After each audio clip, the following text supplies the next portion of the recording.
Guys, welcome back to the Programming Guide channel. My name is Beatrice, and in today's video I'll be showing you how to use the teleprompter on Edit.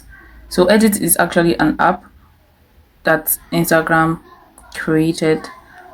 Yeah, that's where you can actually edit most of your videos that you want to post on Instagram. So they added recent feature to the app right here, as you can see, which is the teleprompter.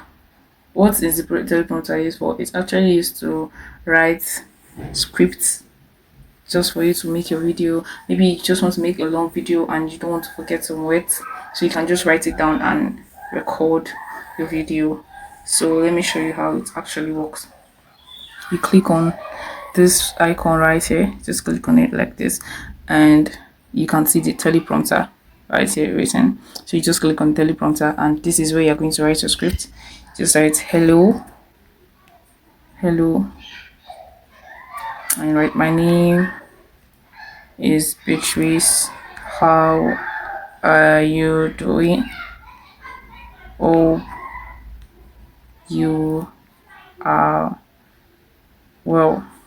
So you just click on done right here, and you just click on this button right here to record your video, and as you're recording, it's going to keep moving just like this. As you can see, you can just make a video and move. It's going to move with it, so you can actually increase the speed of the relics just like this, and you can actually increase the size too. Yeah, so this is just how the teleprompter works. If this tips was helpful, give this your thumbs up and equally subscribe to get more helpful tips like this. Thanks for watching, guys. See you in my next video. Bye.